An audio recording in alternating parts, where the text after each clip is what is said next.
Hey, this is Louis D Fresh bringing it to you on a Saturday. We're gonna try this again. I got a phone call and it messes up the old video flow, so we'll try take two. This is Louis D Fresh on a Saturday. This will air tomorrow on the old YouTube channel. This is the last fish video, tropical fish, freshwater fish video of 2022. This is my 100th YouTube video. Yay! 100 YouTube videos. And to end up 2022, the calendar year, I'm going to share a project that I've been working on. For those of you who are following along with me, and I thank the 8,000, almost 200 of you who are following as subscribers, the 10,000 that are following in TikTok, 10,000 in Instagram, 5,000 on Facebook, and the 115 of you on Twitter. Thank you for following along. What we're doing is if you look at YouTube and you ever Google or the search bar fish room or fish room tour, and you follow one or two just for fun, as I do, you'll notice that there's a pattern that fish people do, like me, tropical freshwater fish people. We're always changing up or adding or subtracting or downsizing or upgrading or whatever to our fish hobby. And I'm no different. There's one of the guys I follow. He's actually in Japan. He can't be more than 18 to 21 years old. I know he lives with his uncle for sure. And I noticed he had these things called mini ponds. Mini ponds, I really had no idea. I don't know if this is an actual thing or not, but I know, and I'll write the kid's name down, his Ryo, R-Y-O, and I'll put down his last name. Give a second for you want to write it down. He's really, really good, and his English is better than mine, and English is my native language. Really has a little bit of an English accent, but it's phenomenal, absolutely phenomenal. And what he does and his fish room is fantastic. But his uncle has these mini ponds that I really am fascinated by, and that's what inspired this a few months back. All right, I'm sitting down and showing you where in perspective of my imaginary fish room where I have this little mini pond. You'll notice again I'm sitting down. Remember, this is my turtle tank here, my 75 fish tank, and you'll see way over there my 20 long. I'll see if I can blow it up a little bit. There it is, my 20 long, right, where I have my cherry barbs. That's my imaginary little fish room. And I do say imaginary because fish rooms usually are like 20, 30, 40, 50 tanks. So this is what I got, and I got this little mini pond. And let me share with you a couple things about it. Like I said, Ryo, his uncle has a bunch of these. But I'm doing something, and I can't lie. If you're gonna do this right, because I think I'm gonna try doing something like this, but a little bit better out front. And why I'm saying, let me flip myself around. Why I say think I'm doing this wrong is that because most of these, and I'm being cheap, I'm not gonna lie, most of these fish ponds, they usually have a smooth interior, sort of that ceramic porcelain feel, and they're expensive. I using Amazon, honestly, they can run you as cheap as maybe 75, 80 bucks. It could be expensive as $500-$600. And I said, I'm not going to spend that kind of money for a little mini pond. But I kind of get why it should be like that, because hold on, let me know. Hold on. You'll notice, as example, the turtle tank, as I'm sitting down here, the glass is smooth. You see how the glass is smooth? Again, the glass is smooth. That actually helps to keep the water the way it should be.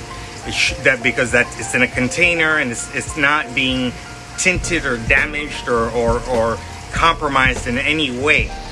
This is not. I'm going to turn off that filter in a little bit. Notice that the walls here, right there, let me move my little water hyacinth. You see that the walls are a bit porous. You see, but there's not leaking, but it's porous. And so when it's porous like that, it could compromise your pH or your whatever.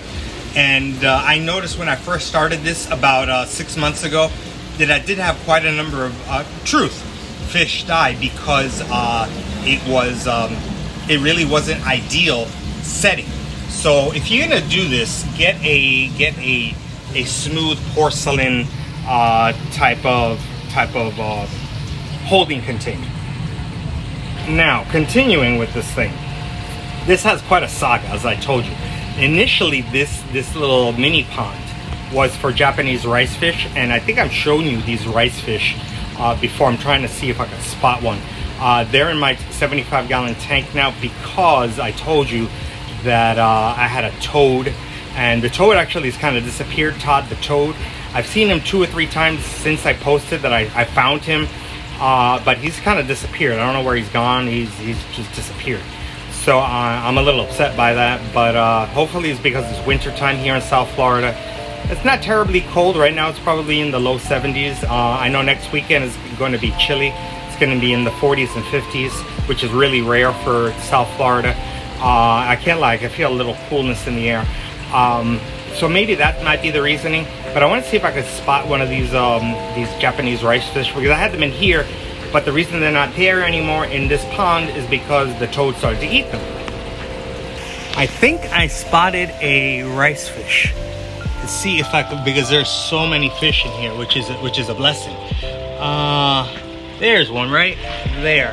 There's one of my Japanese rice fish. Do you see that little guy right there, right there, right there? Right there, right here. That's a rice fish. I had them all, I had about 10 or so of them in here.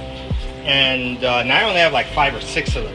So, but they're all in here now because of the toad. So that was one saga of the mini pond. As I sit back down, another saga of the mini pond is I had here, so as you can see up and down here, I had a nice long, tall plant that was growing out. Unfortunately, my friend the toad, he decided to, as he was sitting in here, he kept knocking it in, and eventually the leaves cracked and it died out. And eventually I had this plant that I got actually from one of the schools that I service. I had that in here, but you'll notice that it's really kind of the stems are thin. You see the stems are thin, the leaves are beautiful, but the stems are thin, and they kept flopping around, and I was like, oh, that didn't work at all. So the saga is that I said, well, you know what, let's get rid of the plants, let's get rid of this, because it was already falling apart. Let's keep something that's simple and easy in here. And so I took out the rice fish, put them in here, and I put in a betta fish, and I put in some guppies. And in here, that's what lives in here. All right, I turned off all the filters, everything. I wanted to show this a little bit better, right? This plant right here, this is called a water hyacinth, as I have it over here. So it's way over here, my little 20 long. See it there, that green thing right there? That's my water hyacinth over there. That is actually the parent plant right there, that's that water hyacinth. This is a baby. This is the baby of the water hyacinth. So I actually I cut it and I put it in here, and it'll grow some nice purple flowers, right? It'll literally right here, it'll grow right up. So let me move my little water hyacinth for a second. You'll notice too, I also have an Indian almond leaf. The Indian almond leaf makes the water it tints it a little bit, and it makes it a little brownish, and it gives medicinal qualities for the betta fish, which you see right here.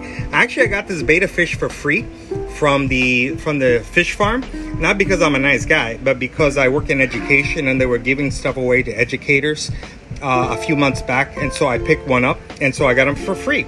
And now you may say, well, why do you have a betta fish in here with these guppies?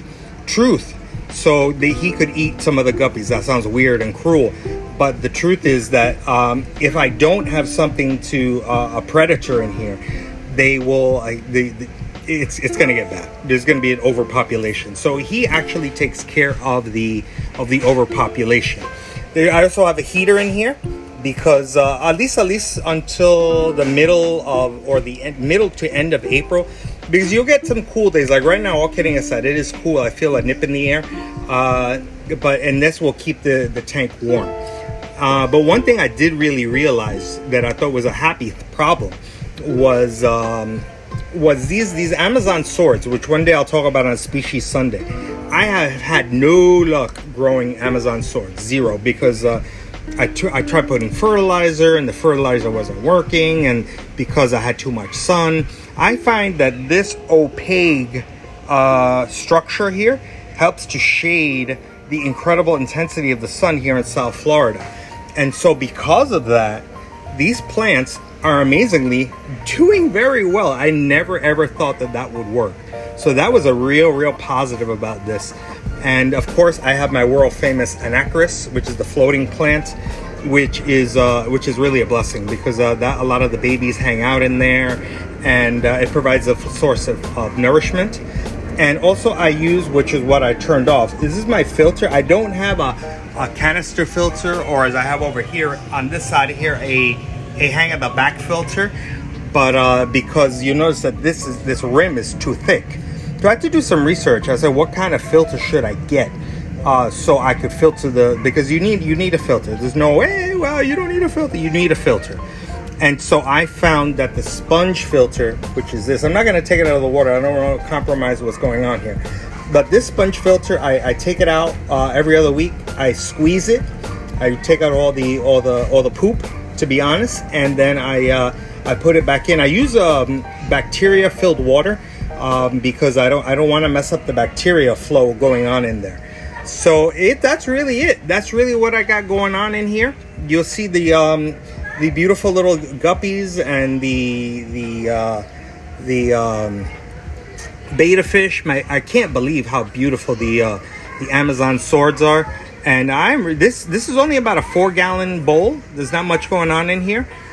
So I really I haven't really looked at it like this in a while. It's really beautiful. I'm very impressed, considering the saga I went through from the Japanese rice fish, from the tall plants. I've tried all kinds of different things, and this really is working, and I'm really happy. And when the toad does come in here, if he eats some, that's totally cool, because again, these guys reproduce like crazy. And I wanted to share with you, as I close out, why I have something like this in here, which I'm going to go to the lake, which is my learning tool, because they have something similar growing in the lake, which is where I got the idea to get these floating plants. So I hope you enjoy my mini pond as much as I did. And there's a beauty. It's really pretty. It's really pretty. And let me finish up the video in a second. I really haven't addressed the lake in a while, and I really need to get back to it. I'm looking around at the lake. I'll show you in a second. The ducks are coming to me thinking that I'm going to feed them, but I'd never feed these ducks, because there's enough people to feed these ducks. But I wanted to show you the idea where I get the water hyacinth from. This is the lake. If you recall, my lake, it's really a long lake, and I live right here. That's where I was hiding. Remember that fence that we were looking at? That's that fence right there. That's my house right there. Right underneath here is where the mini pond is. And you see the gate is open as I just walked out. And literally the lake is right here. No, it doesn't overflow, even with all the monsoons that we get. But I get the idea of a floating plant right here from this. I'm gonna blow it up a little bit. You see here? This is, and it's dying out a little bit because it's getting a little chilly and the sun is not as intense, but it really helps to shade when it's, at least 8 months out of the year. It's very hot here, and so it really helps to shade the fish, and so that's why I have it. And so that is where I get the idea from. And these are our resident ducks over here. This went on a little too long, sorry about that, but I hope you enjoyed it. This is my last fish video for 2022, YouTube video number 100. Thank you for watching. Louis D. Fresh.